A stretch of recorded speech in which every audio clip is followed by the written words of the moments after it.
This is the After Party, live with Kim McAllister. Pick a couch, grab a drink, and settle into the conversation.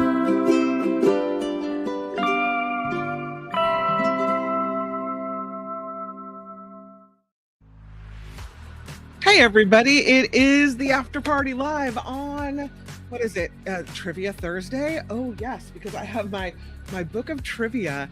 I'm ready to go. I have all my places marked and it's going to be a good one. I think you're going to enjoy it. I started a little bit early because Mo was off on time today. So I was like, I put 1:30 when I was setting up the show, and do I have to wait till 1:30? I started a couple minutes early, so hopefully everyone is situated and ready to go. I do want to say thank you to everyone who's put in the votes. First of all, I have to say thank you to Clark Reed, my former KGO colleague, nominated this little show that could, the After Party Live, for the Bay Area Audiocaster of the Year. This from the Bay Area Radio Music or the Bay Area Radio Museum are the folks that put this on. And you can vote every day. You can vote more than one time per day. You can vote as often as you want according to the rules. The top vote getter so far, Danny Wright with The River, has almost 25,000 votes.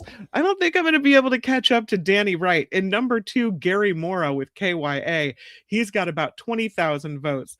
And then Aaron Axelson from Live 105 with more than 5,000 votes. And way down here, there I am, 228 votes so far. So that's, hey, I'm not catching up to the 25,000, but maybe, but probably not. But it's nice to be nominated. I just so appreciate Clark Reed taking the time to put my name in, and everyone. And it's really not me; it's kind of us, because this show is really a community-based show. We've got a great crew, after party crew. It's me and you. So this is kind of I consider it a nomination for all of us together as we try to keep this show rolling together. So thanks to Clark Reed for the nomination. Thanks to everyone for voting early and voting often. And is the After Party Live going to win? Probably not, but that's okay. Sometimes it feels great just to be nominated. So there it is. The link is in the chat. I think it's up further in the chat. I can put it in again, but I don't want you to log away and then, miss the show. But I will put it in there again for anybody who's interested. Take a little vote. And you know what I like about this is they don't make it complicated to vote. You could, a lot of times you feel like you have to fill out a life survey and give them your phone number and your email address and everything just to vote. No, just go to the website. They do make you click a box to say you're not human, or that you are human, unless you're not. And that's pretty much the end of it. And then this is kind of cool. They do this too. Every day they update the votes so you can see what the current totals are. It looks like they only do it once a day. So, and they've already done it today, because yesterday I only had 82 votes and today it's in the 200s. So anyway, thank you for that. And thank you for voting. And thank you for smashing the like button. Really appreciate it, Cameo. Thank you for that. Who the heck is Danny Wright anyway? Exactly. I have no idea who that guy is. No. The River is a radio station in Sonoma County, I believe. I've not listened to the podcast, but well done. He's got almost 25,000 votes. So there you go. I thought when I saw the initial list of nominees that Greg Papa from KMBR would be probably the most popular vote getter. So I don't know. I'm surprised. I do find it perplexing that a golf podcast is beating this one. I mean, I know golf is popular and everything, but it's great just to be nominated, right? Thank you for the vote. Thank you for taking the time to click on the After Party Live. Appreciate that. I do see this popping in. Look at Nullifidian with a $5 super sticker. You deserve to win, Kim. Thank you. We deserve to win, right? And I much appreciate the comment, the sentiment, and the contribution. Thank you. Thank you. First story on the list on this Trivia Thursday is about cheaters. I know, I found this picture, that the old lipstick on the collar. Look at her eyes. and his eyes. So there's a, you know, saying, once a cheater, always a cheater, right? We've heard that. Or that cheater's gonna cheat. That why would someone be surprised if they were cheated on more than once? Because once someone cheats, they're gonna cheat again and again and again. So there was a study done about infidelity, looking to see, is that true? If you have the capacity to cheat once, does that mean that you're gonna cheat again? Hmm. There was a group of clinical psychologists from the University of Denver, and they published this study in 2017. So it's not a new study. I hadn't seen it before, though. They published this study, and the question they asked was, does cheating in a previous relationship become a risk factor for infidelity in subsequent relationships? And they looked at 484 people, all in the United States, all English speaking young adults, and they gave them this series of questionnaires that looked into their relationships, their behaviors, and see what was going on. And they did say the patterns seemed to repeat themselves. They said cheaters are more likely to cheat again. Those who are cheated on are more likely to suffer similar experiences again in other relationships as well. And here's what they found. A person is 3 times more likely to cheat if they have cheated in the past. If a person has been cheated on or had suspected cheating in a prior relationship, that person is 2 to 4 times more likely to be cheated on again. The PhD student who led this psychology study at the University of Denver, her name is Kayla Knopp. She said the past matters for relationships. What we do at every step along the way in our romantic histories ends up influencing what comes next. You see, I would have thought that, you know, how we, all relationships, all experiences are learning steps in life. So if you make a mistake, if you see what went wrong, if you can isolate the reasons why you cheated, why you felt the need to cheat, why you were unhappy enough that you felt you needed to do that, how it felt, you would think that that one experience would have been so awful for both parties that they would have learned from it. Apparently no. Pero no. Yeah. They say what we do at every step along the way in our romantic histories ends up influencing what comes next, whether that's infidelity, cohabitation, or relationship behaviors. The history tends to come with them. About 40% of unmarried couples reported infidelity in the study. They say no, and this is interesting, no gender was more to blame than the other, that men and women are equally likely to cheat or be cheated on. So we always think, men are cads, right? Men are the cheaters. No, not always. There's a lot of lady cheaters as well. Now, they say, regardless of whether you're the perpetrator of the infidelity or whether your partner was, those experiences are substantially more likely to repeat themselves. But they did note that there are a lot of people who tend to break those patterns as well. By identifying the risk factors in the study, it's hoped that people will get a little more power and control in their own lives. Yeah. So I guess it's true. Cheater's going to cheat. Don't be surprised. I have known people, I have friends I have one friend who dated a guy, loved him. This was in college, loved him. And she was kind of putting the pressure on him toward the end of college, like, okay, time to get married. Like, this now life stage is over. We're moving to the next life stage. And he didn't know how to tell her that he wasn't ready for that yet. And so his outlet was to cheat. They broke up for 5 years, went on their merry way, and eventually circled back around to each other and are now married. And he has not cheated. Once he was ready for marriage, realized she was the one, he hasn't cheated. I'm going to say it's not always true that once you're a cheater, you're always a cheater. However, in many cases, it is true. I don't go into the chat. What's your experience with that? Does the study surprise you? Are you like, what do you she will though. What do you think? Read a study of cheating by couple, straight, gay men, lesbians. The worst were gay men, then straight couples, last and most faithful lesbian couples. That was the conclusion of the study. In working with and becoming friends with some gay men, I have a friend, Mel. Mel and I worked together on KGO for a long time.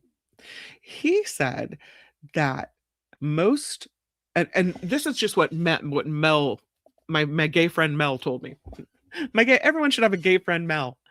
Mel told me that many gay male relationships are open relationships, that sex is thought of differently in some or many gay male relationships.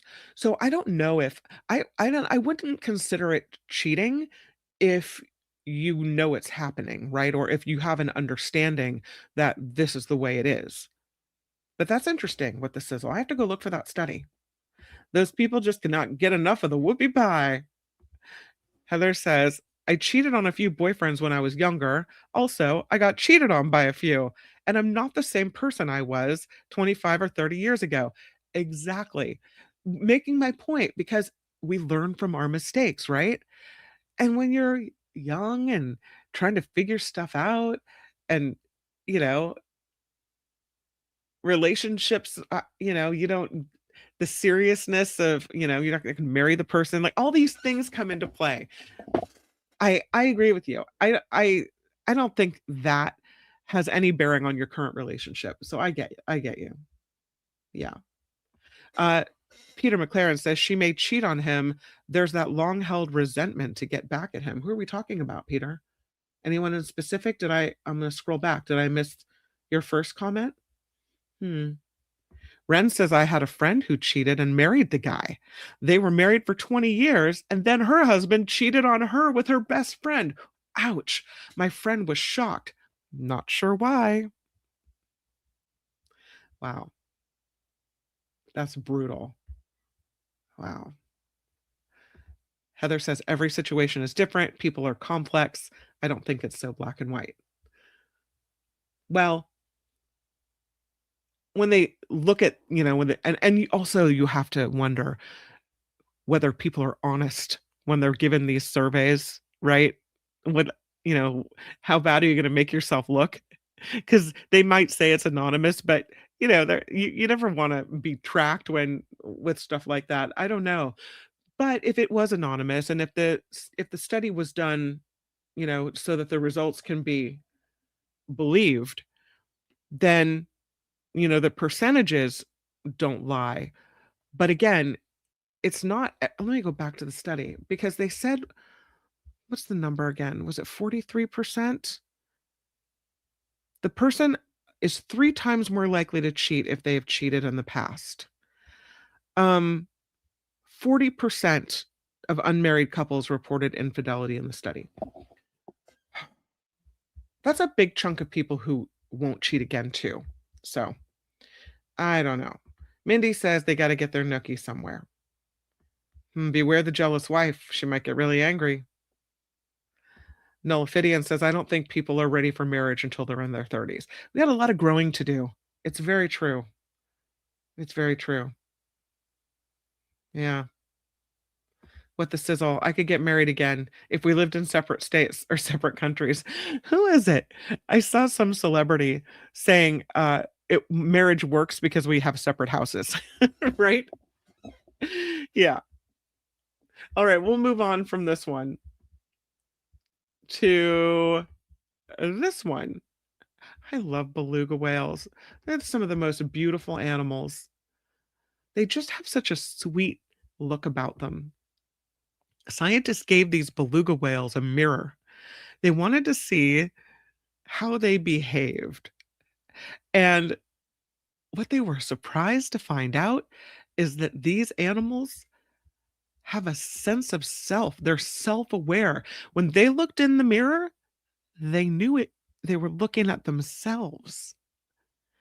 That's weird, right? Whales are so smart.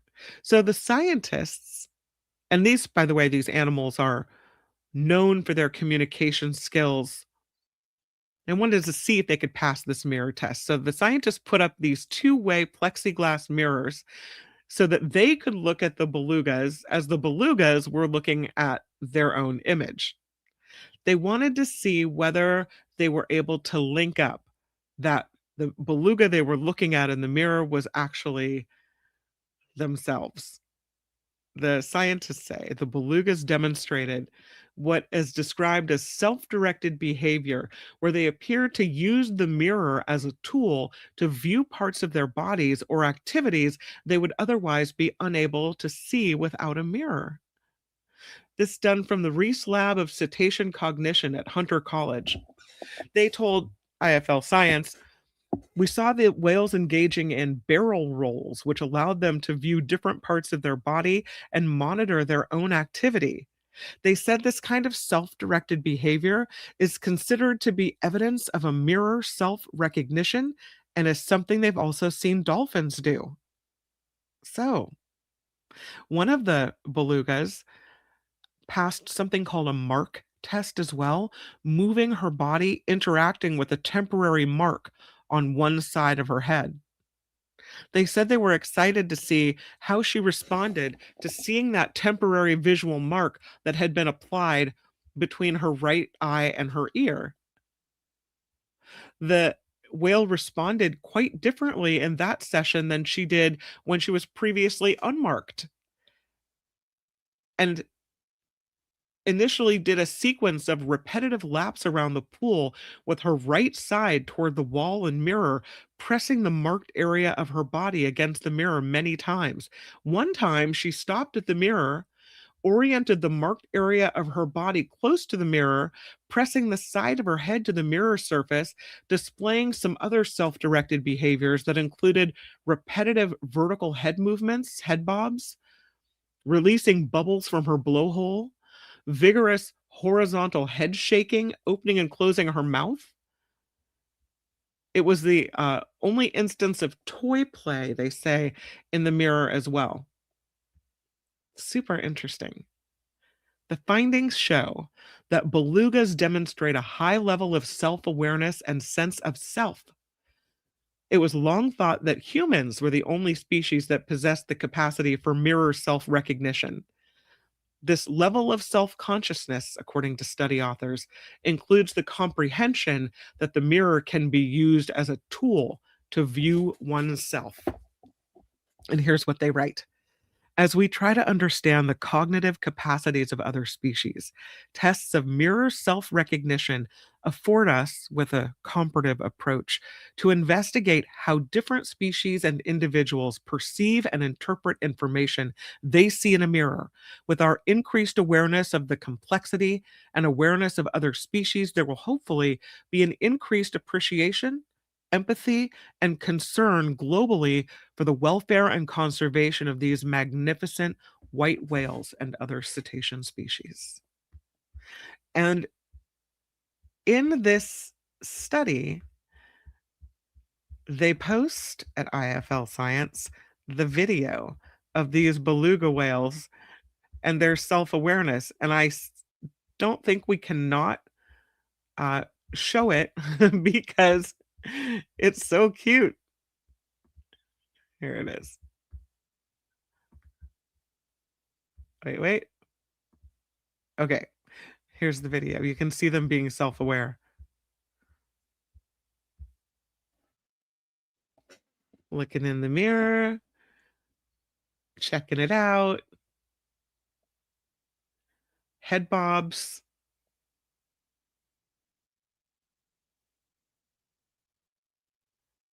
Really interesting. They're a lot smarter than we give them credit for. Truly. Watch.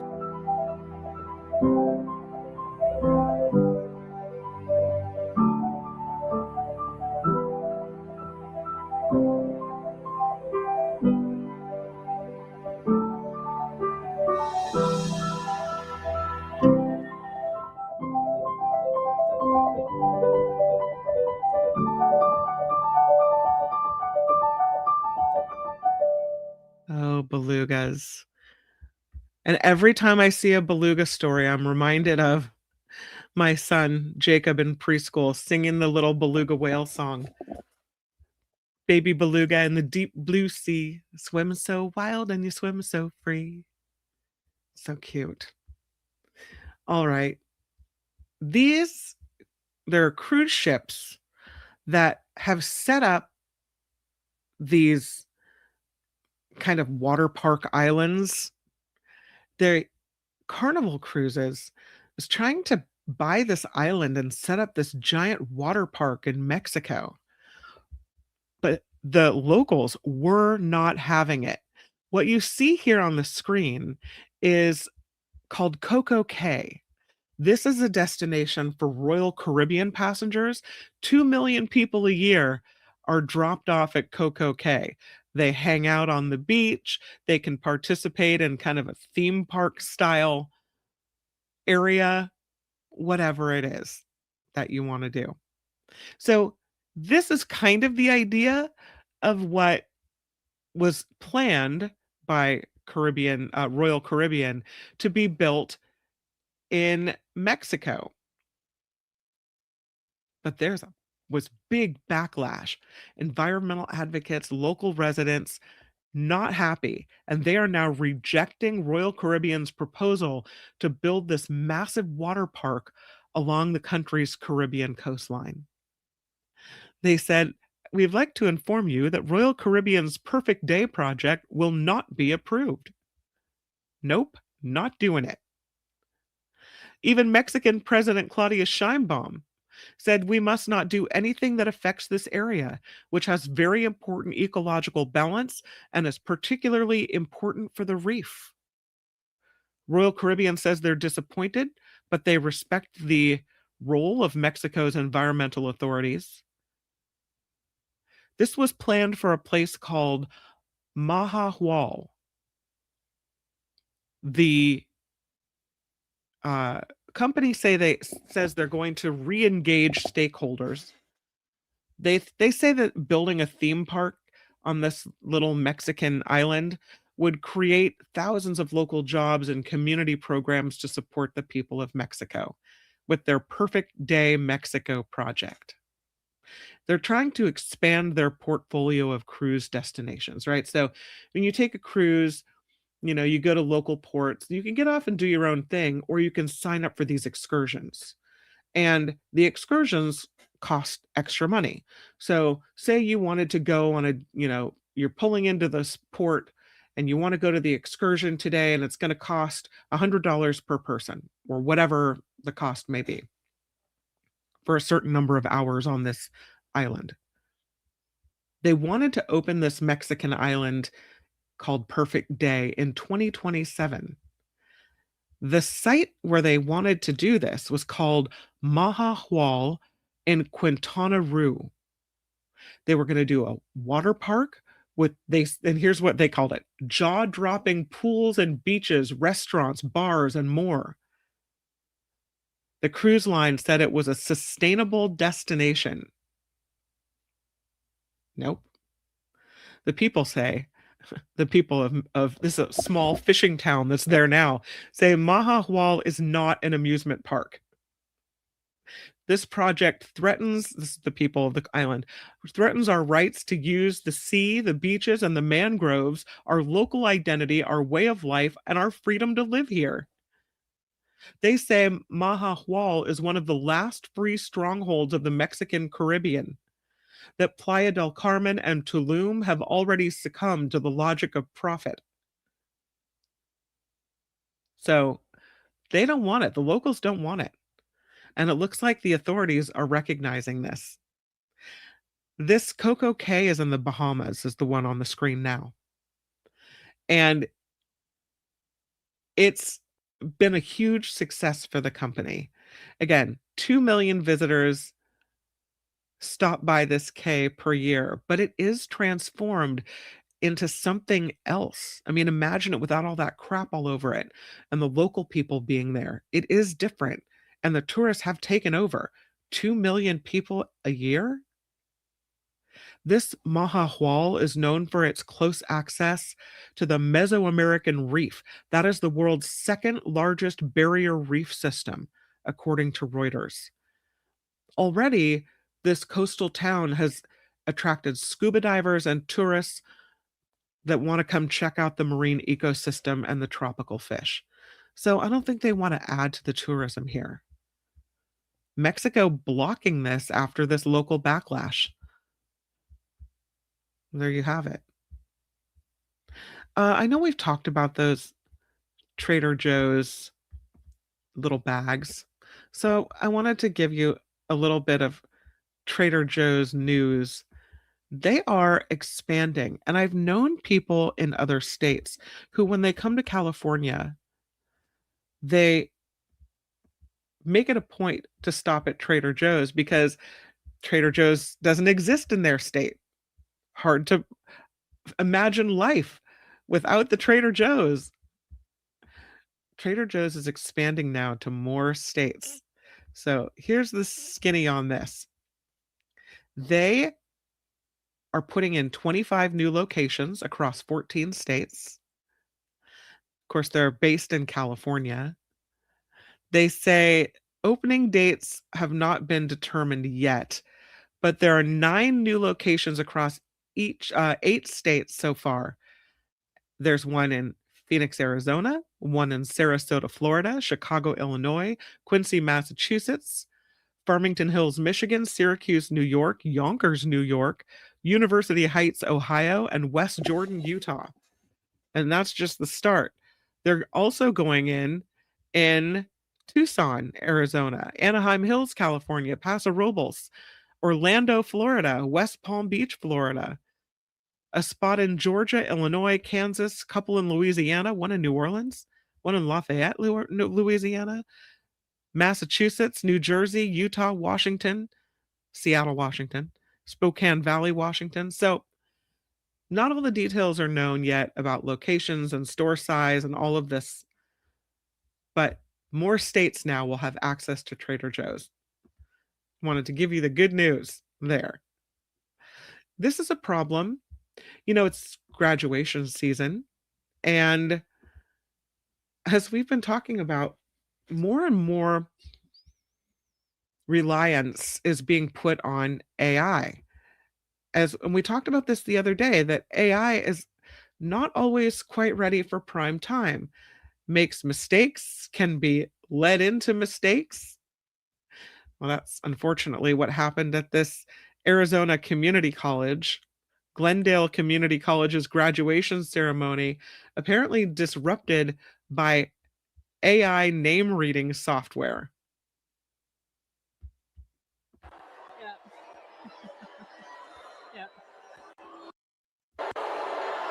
Oh, it started a little earlier. A new AI system. We're using a new AI system. Here's what's happening. We're using a new AI system as our reader. Yeah. Yeah. So that is a lesson learned for us. Derek Martinez. Eliza Layla. Rebecca A. Martinez Romero. Yeah. Oops. Not so fun when the AI messes up your graduation. I'm telling you, it's just not ready for prime time. The AI skipped over several graduates' names, and they're standing in line. They're supposed to be all stacked up in order, ready to go. No. And you heard the audience boo there.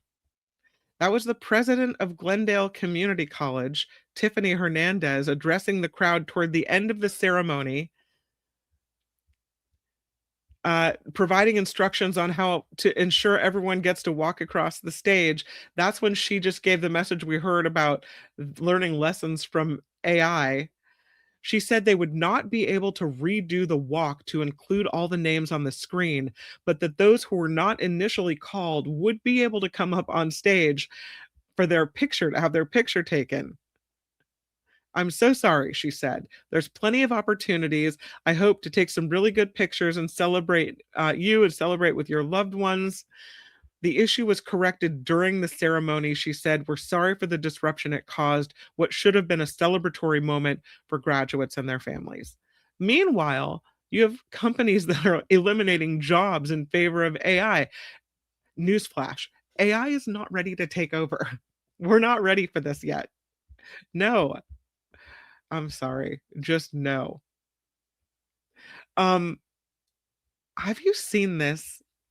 This is interesting. There is a new zipper. Oh, and then we'll get to trivia because I could yap on and on and on about everything.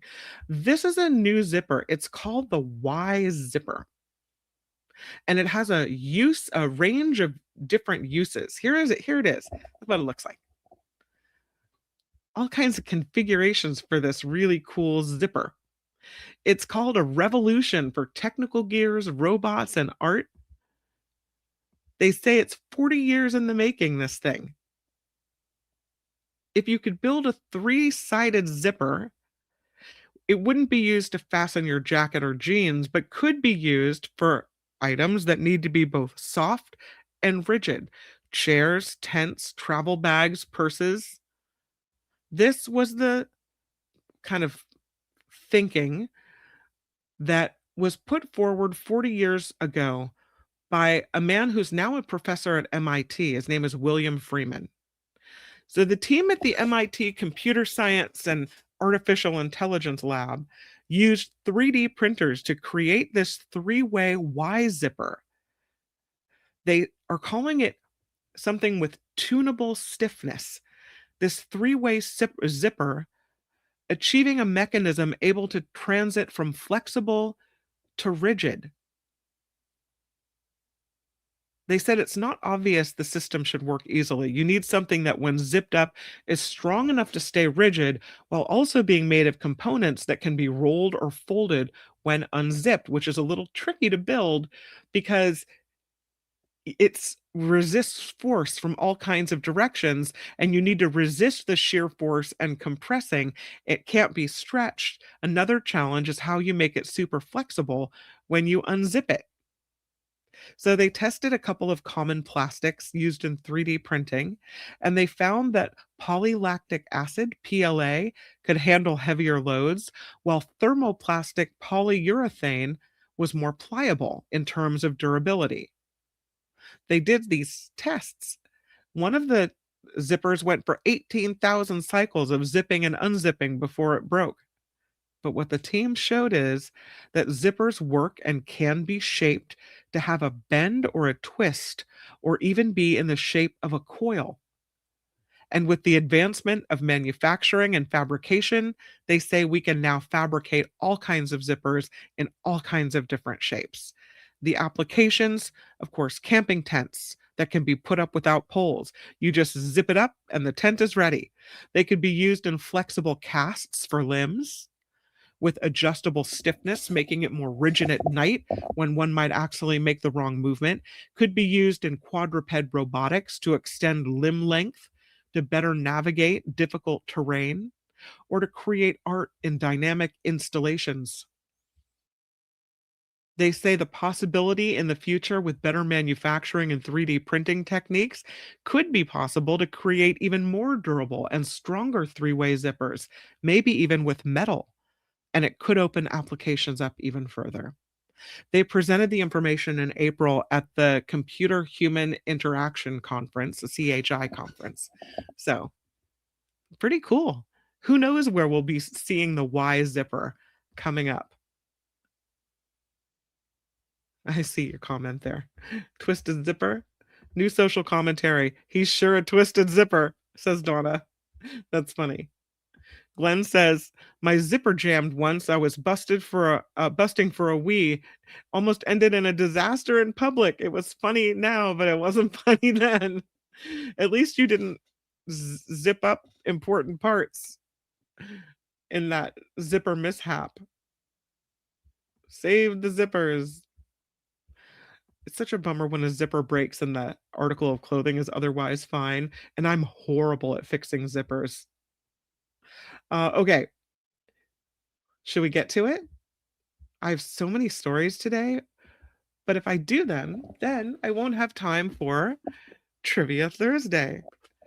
The first in our chocolate covered trivia questions is kind of linguistic related. I'm going to the chat. You guys all ready? Got your fingers all stretched out?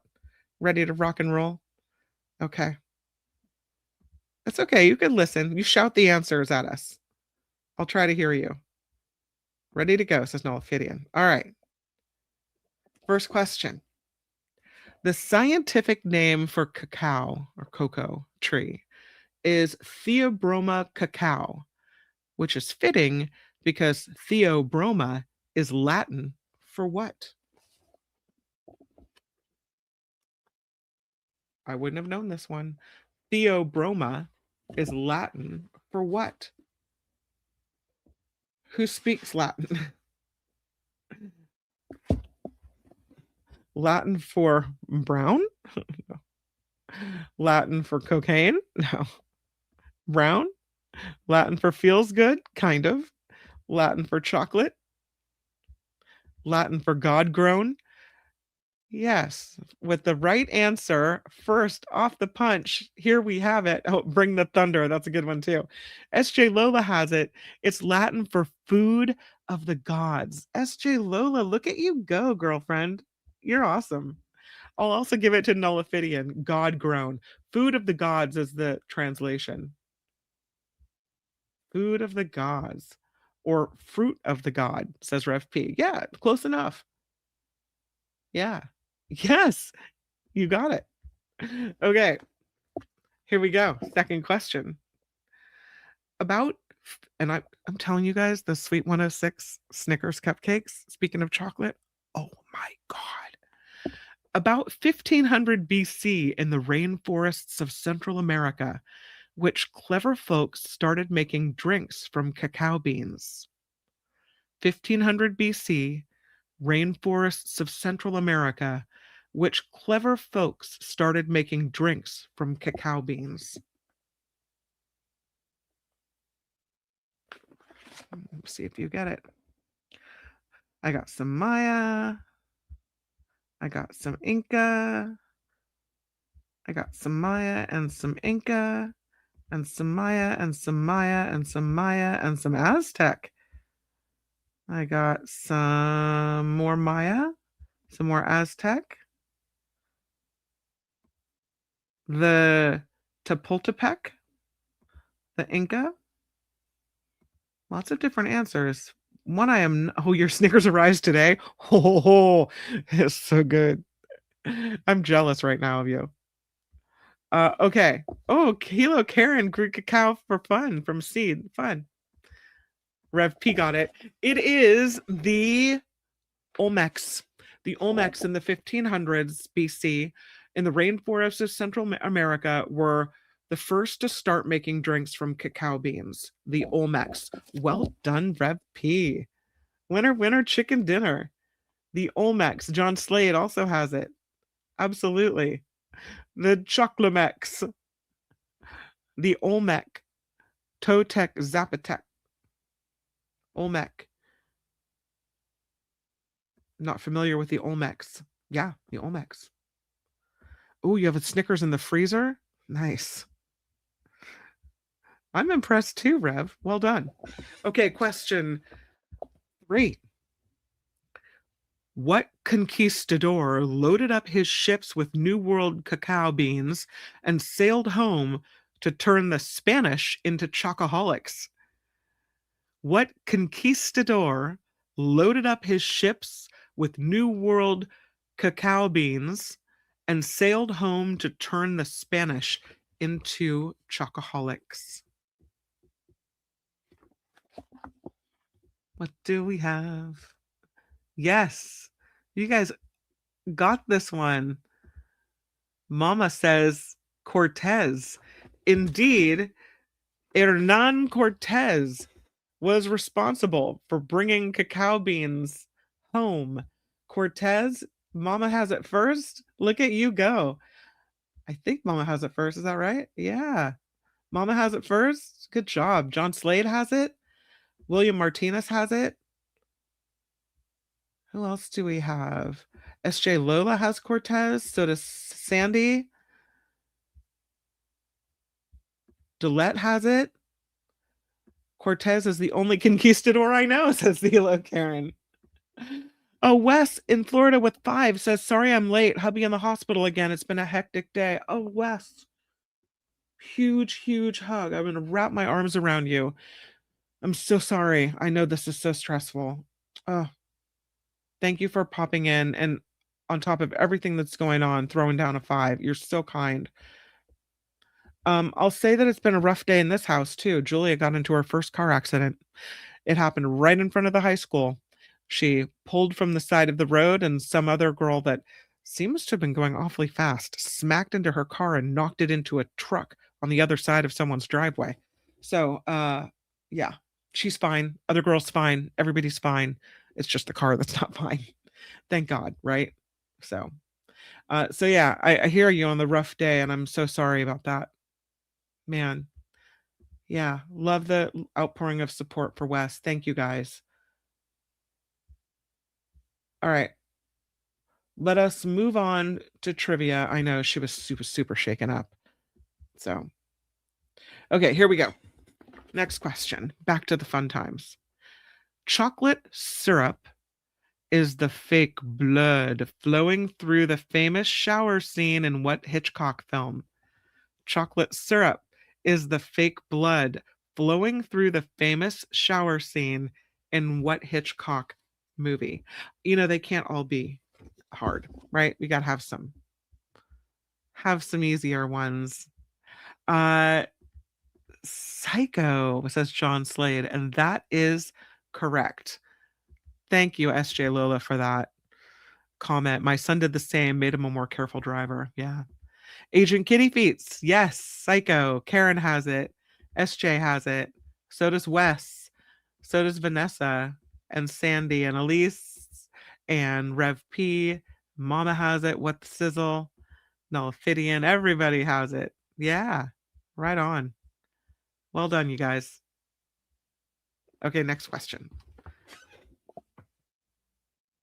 And by the way, you believe they use chocolate syrup? Because you would think they would want it to look red. No, they want it to be dark blood. Super creepy. Whose mother taught him that life is like a box of chocolates? You never know what you're gonna get. We know this one, right? Whose mother taught him life is like a box of chocolates? You never know what you're gonna get. Yeah, everybody gets this one too, of course.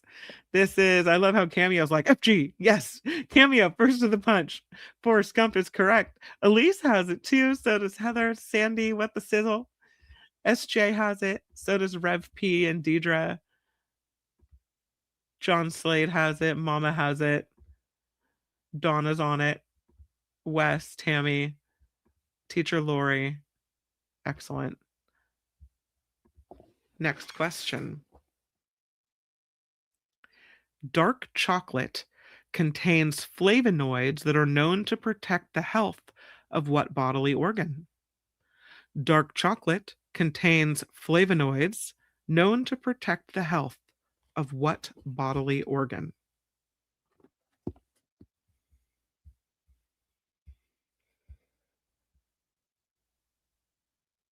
The gut?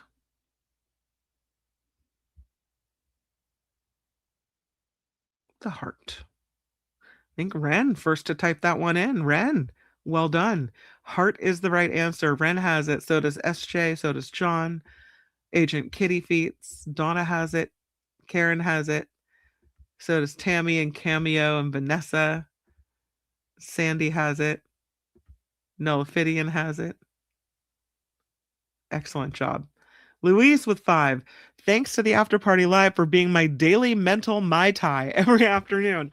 That should be used in advertising promotional material, your daily mental Mai Tai, without fear of being fired from my job. Mahalo for the much needed break from the madness. Mahalo to you, not only for the 5, but for the amazing comment that made my day. That's right. The Daily Mental Mai Tai. Thank you so much. Really, really nice. Nullifidian says you deserve to win. Since we're doing super stickers, Glenn coming in from Australia with a 5 from his vacation. Thank you, Kim. It's a wonderful show. So healing for us all. Huge thank you. Texas Organic TV. That's Rhonda. Rhonda says, thanks, Kim and Mark T, for encouraging Remarkables on Discord. Beautiful friends saved my life and heart with strength. Wow. What an amazing comment. Thank you for the contribution. Thank you for the comment. Really, really nice. And I'm so glad that Discord served you well. Wes with a 5. And again, I'm throwing you a big hug. Luis with a 5 and Daily Mental Mai Tai. Thank you guys very much. Really nice. Okay, here we go. Next comment. By the way, if anybody has a good used car for sale, let me know. Because I think we're going to get less than the car's worth. You know how it works, right? I'm just glad she's okay. Chocolate also contains the alkaloid theobromine, which makes the treat poisonous for whom? Chocolate contains the alkaloid theobromine, or bromine, which makes this treat poisonous for whom? Everybody knows it. Thank goodness. Yep. Dog, says Ren. That is right. Yes. Deidre has dogs. So does Wes. So does Mama. Elise knows. Gloomy knows. Donna knows. So does Sandy, Heather, Cameo, Glenn. Is it cats and dogs? Is chocolate toxic to cats too? Huh. I knew about dogs. I didn't know cats were on the list. Thanks, Karen. Dogs, says Tammy and teacher Lori. And JT and Gordon. Predators, says Rev P. Okay, we're going to wrap up the chocolate segment in just a moment. Here it is. Wanting to whip up something special for patrons of her Massachusetts restaurant, Ruth Wakefield cut a semi-sweet chocolate bar into her cookie dough and invented what in the 1930s? And it's a bonus if you can name the restaurant. That's going to be the hard part of this. Wanting to whip up something special for patrons of her Massachusetts restaurant, Ruth Wakefield cut a semi-sweet chocolate bar into her cookie dough and invented what in the 1930s? Bonus if you can name the restaurant.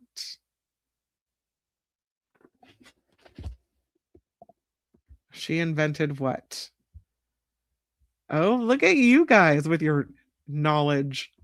Yes, she invented Toll House cookies. Oh, wait. Let me see. See if it comes in.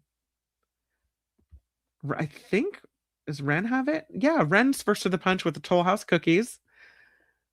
Chocolate chip cookies is what she invented. The name of the restaurant is the Toll House Inn. So chocolate chip cookies, Mama has it, and Ren has it. And you said Toll House, so I'm going to give you credit. SJ Lola says Toll House cookies. Heather's got chocolate chip cookies. Ren has chocolate chip cookies. Yes. Donna has it. JT has it. Elise, of course, Elise has it. Toll House Inn, says Ren. Yes. Chocolate chip cookies, says Rev. Toll House cookies, the Toll House Inn, says Peter McLaren. Ding, ding. Vanessa has it. Sandy has it. Nullifidian, Wes has got it. Luis.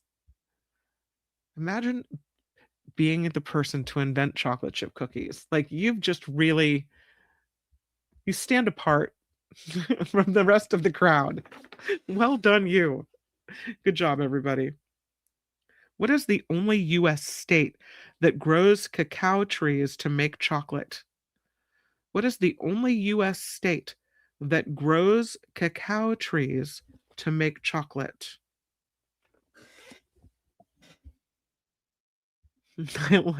I'll even take all caps on this one, Elise.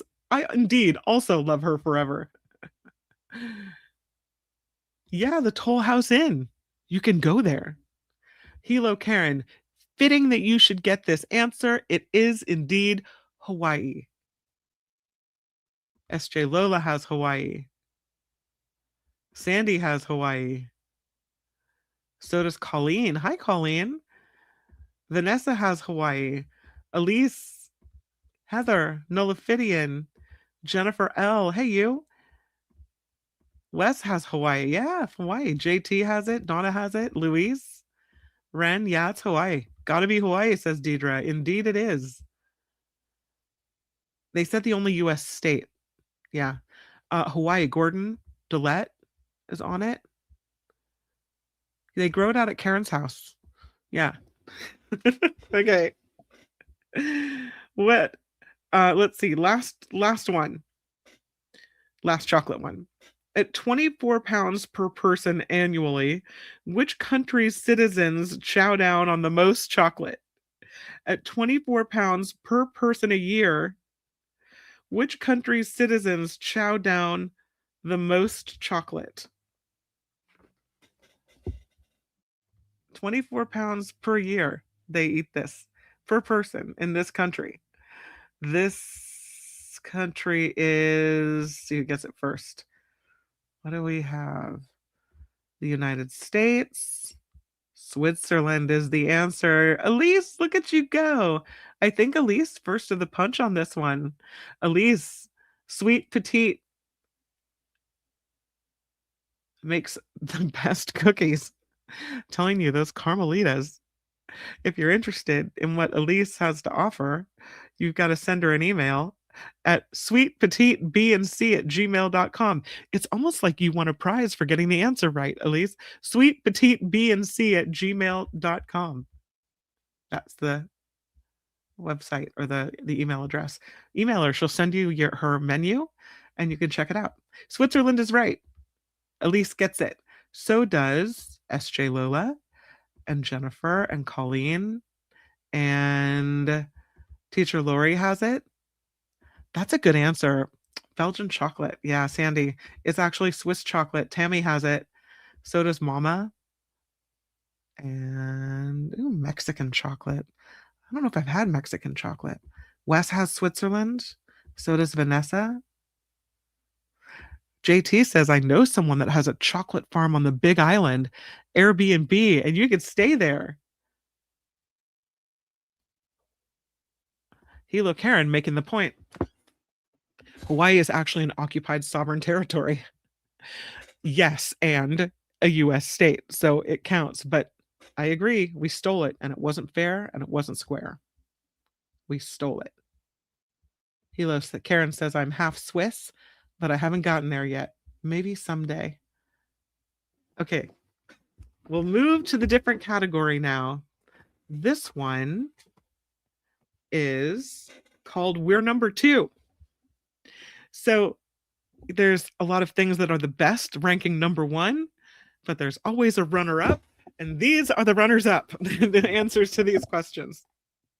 Mount Everest is the tallest mountain in the world. What other Himalayan peak is number two?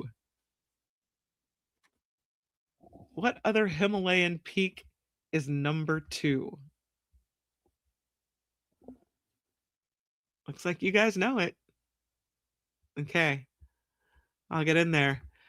Deidre, first of the punch on this one. Well done, Deidre. K2. K2 is the answer. You are correct.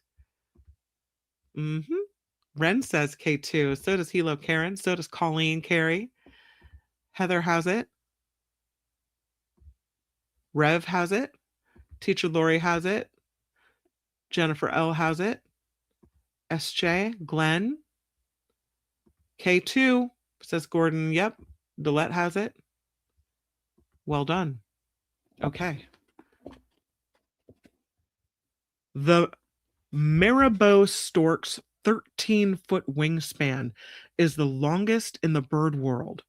What species, cited in the rhyme of the Ancient Mariner, has the next longest wingspan? Number two on the wingspan list. The marabou stork's 13-foot wingspan is the longest in the land, or in the bird world. But what species, cited in the rhyme of the Ancient Mariner, has the next longest wingspan?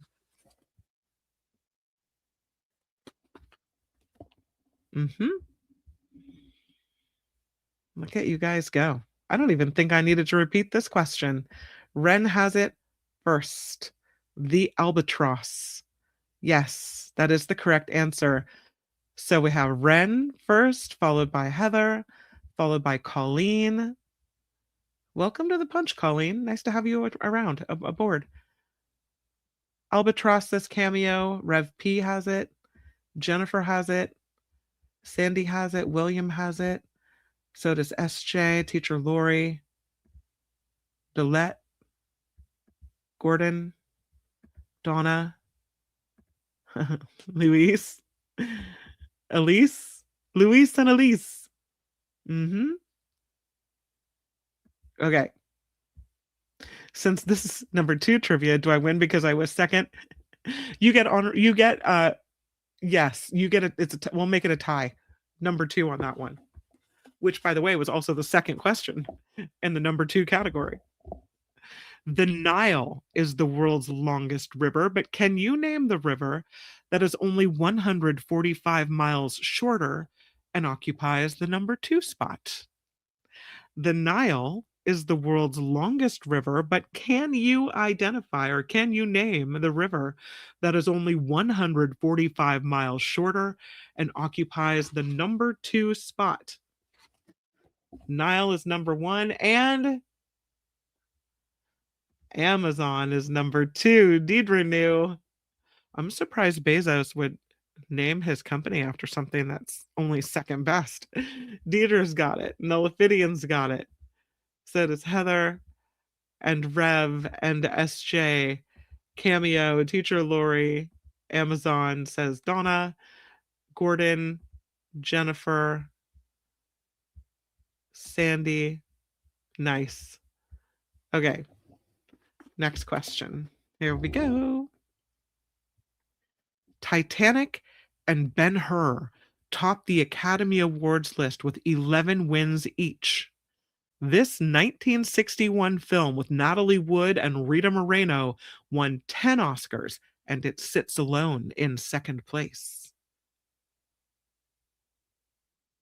Titanic and Ben-Hur topped the Academy Awards list with 11 wins each, but this movie, made in 1961 with Natalie Wood and Rita Moreno, won 10 Oscars and sits alone in second place.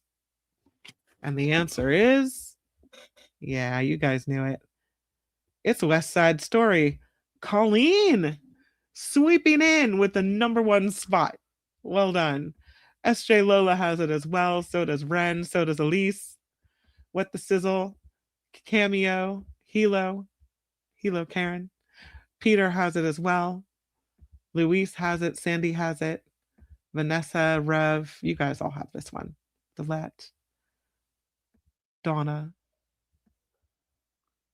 Okay. Good job. I feel pretty. Next question.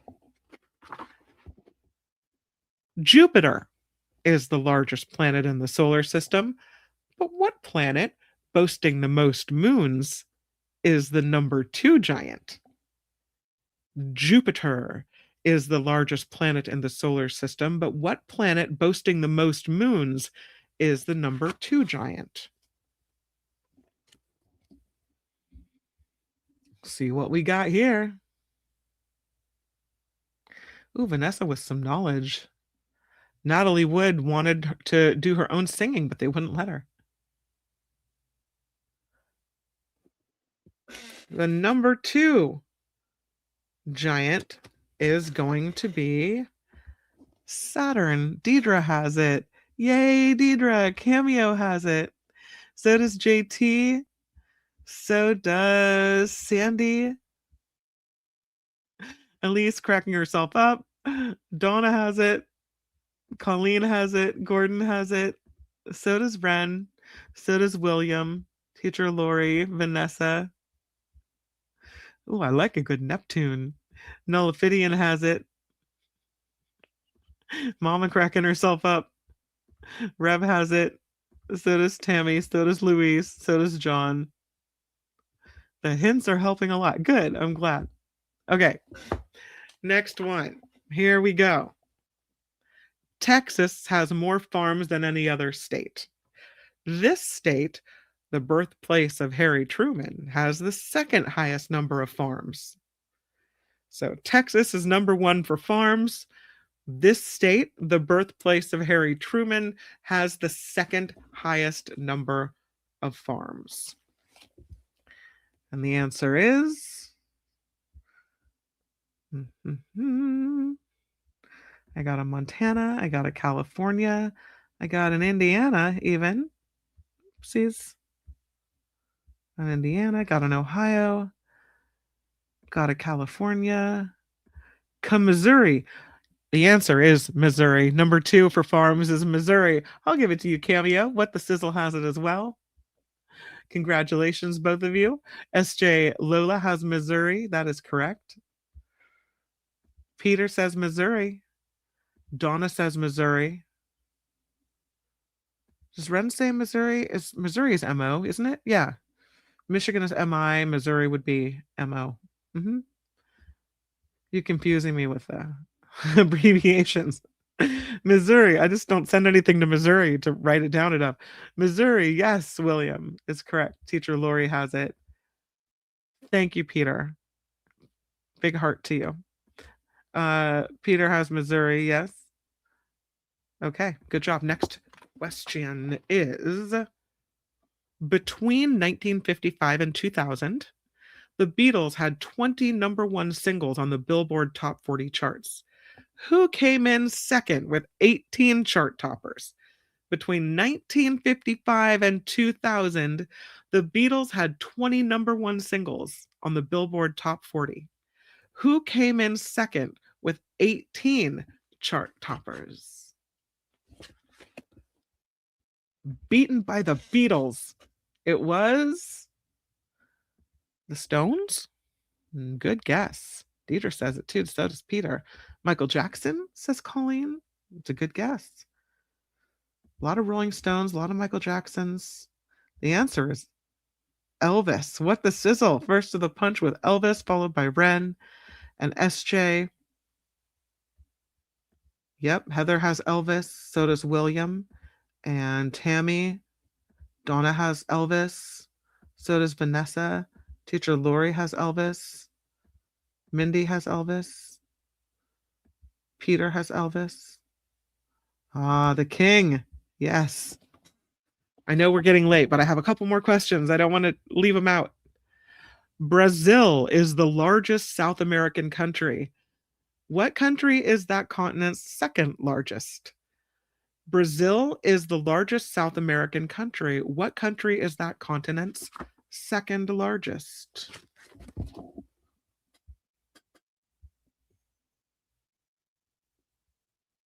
Yes, it is. Don't cry for me. Argentina is the correct answer. I think Cameo first to the punch there with that one. Well done, Cameo. Argentina is number 2. It's Cameo followed by Colleen, followed by SJ, followed by Nullifidian, Sandy, Hilo, Karen, Agent Kitty Feets, What the Sizzle, JT, Deidre. Good job, you guys. Teacher Lori, Peter, Jennifer, Luis jumping in there, Tammy. I had a foreign exchange student in high school from Uruguay. His name was Marcelo Scavuso. He was super cute. Rev P has Argentina. William has, but I digress. William has Argentina. Good job. Okay, next question. We're almost wrapping it up here. With more than 1.3 billion residents, China is the world's most populous country. What is the only other country to break the 1 billion mark?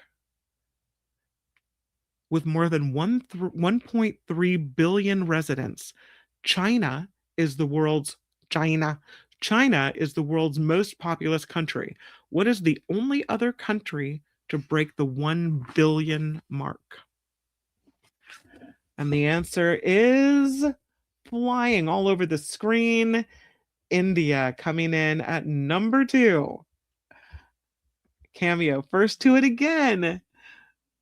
Yes, followed by Heather. Good job. Mama has India.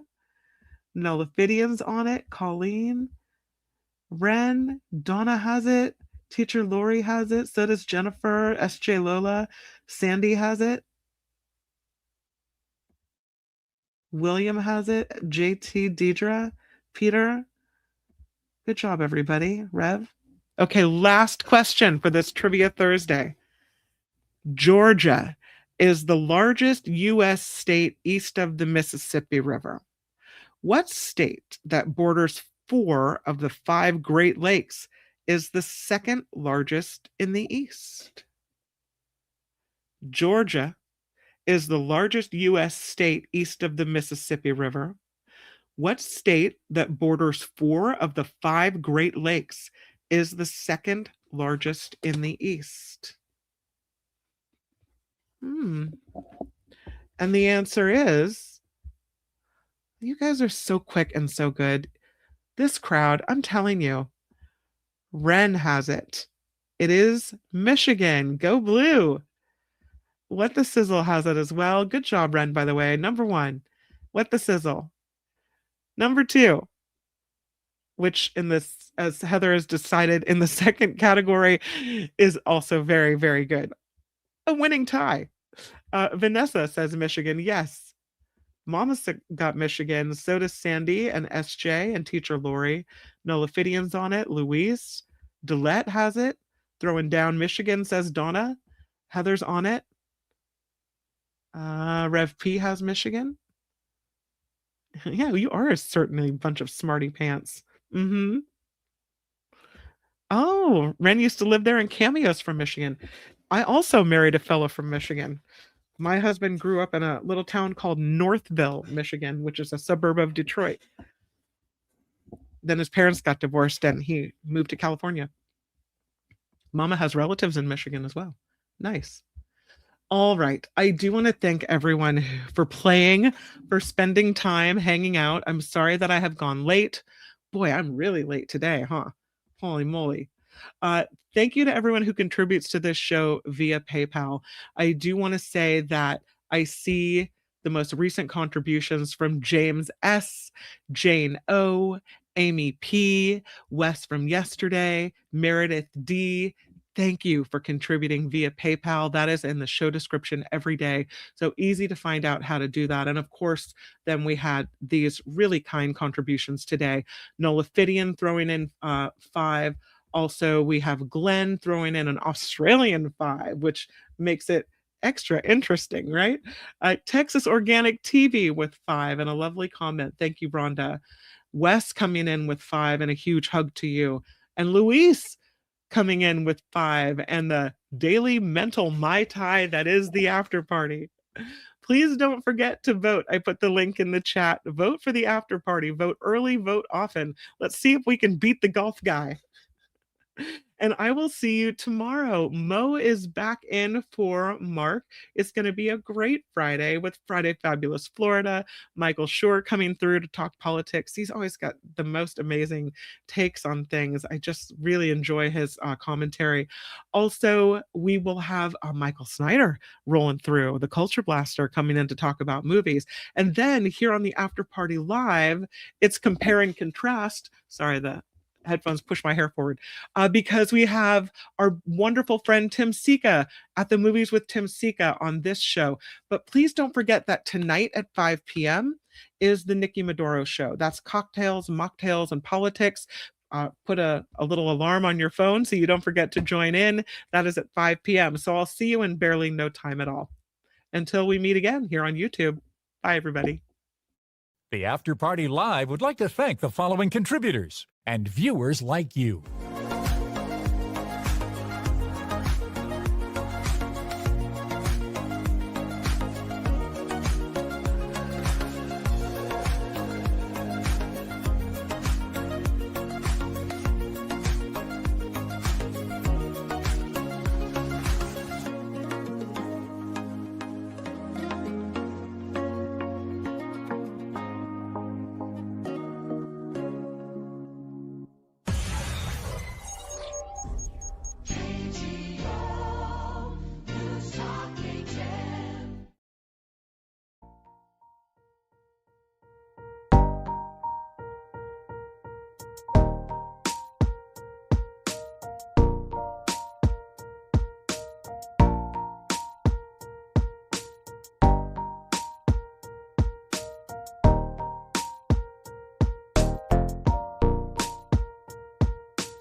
Yeah, there's something to that. Woohoo!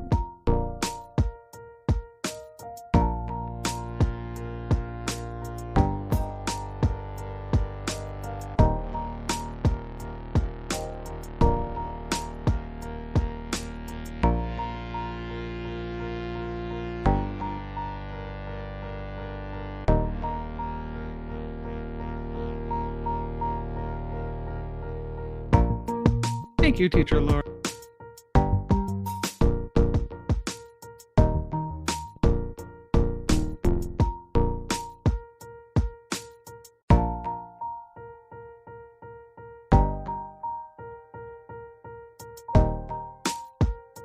Yeah, 5 p.m. Pacific. Mhm. Hope you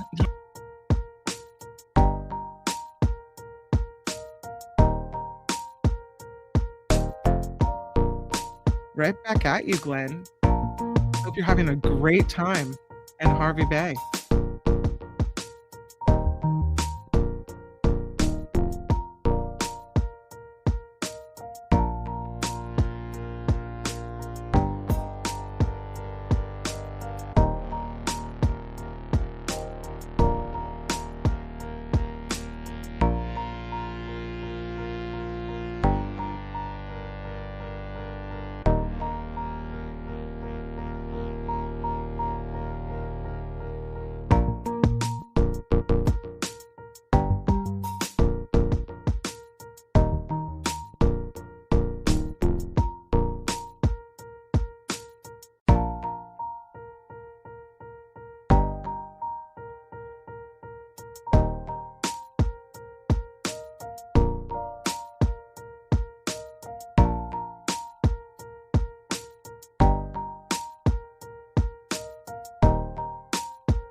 We're number 2. We're number 2.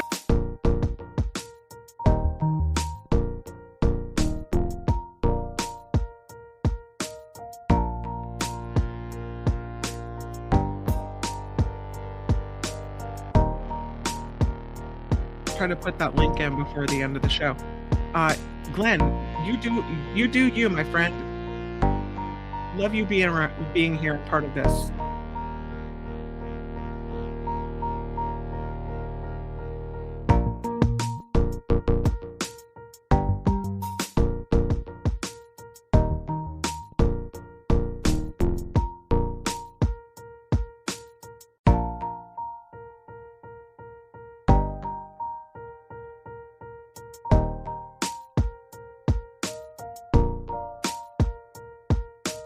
Yeah, and I will say that Teacher Lori has saved my rear end a couple of times with that recommendation.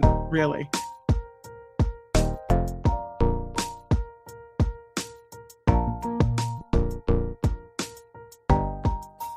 Hello?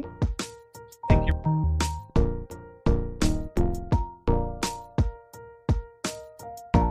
That's a great idea. Thanks, Mama.